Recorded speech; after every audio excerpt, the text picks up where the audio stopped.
কুর্দি অধ্যুষিত Syrian Democratic forces SDF প্রধানের সঙ্গে একটি চুক্তি সম্পন্ন করেছেন সিরিয়ার অন্তর্বর্তী সরকারের প্রেসিডেন্ট আহমেদ আল শারা। রাজধানী দামেস্কে সোমবার ওই চুক্তি সই হয়। চুক্তিতে সিরিয়ার উত্তর পূর্বাঞ্চলের স্বায়ত্তশাসিত কুর্দি প্রশাসনের প্রতিষ্ঠানগুলোকে জাতীয় সরকারের সঙ্গে একীভূত করার কথা বলা আছে। এ বছরের শেষ নাগাদ ওই চুক্তি বাস্তবায়নের উদ্যোগ শুরু হবে বলে প্রত্যাশা করা হচ্ছে। প্রেসিডেন্ট শারার নেতৃত্বে সিরিয়ার নতুন সরকার দেশটির সশস্ত্র গোষ্ঠীগুলোকে অকার্যকর করে দিতে এবং পুরো দেশের ওপর জাতীয় সরকারের নিয়ন্ত্রণ প্রতিষ্ঠা করতে চায়। 13 বছরের বেশি সময় ধরে গৃহযুদ্ধের পর গত বছরের ডিসেম্বরে ক্ষমতাচ্যুত হয়ে দেশ ছেড়ে পালিয়ে যান সিরিয়ার দীর্ঘদিনের শাসক বাশার আল আসাদ।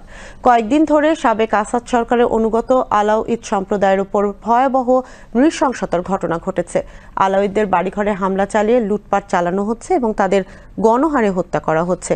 সিরিয়ার সংখ্যালঘু আলাউইদরা দেশটির উপকূলীয় অঞ্চলের দিকে বসবাস করে। আসাদ সরকারের পতনের পর আলাউইদদের গত কয়েকদিনে হামলা সিরিয়ার বর্তমান সরকারকে সবচেয়ে বড় চ্যালেঞ্জের মুখে ফেলেছে। বাশার আল আসাদ আলাউইদ সম্প্রদায়ের ছিলেন।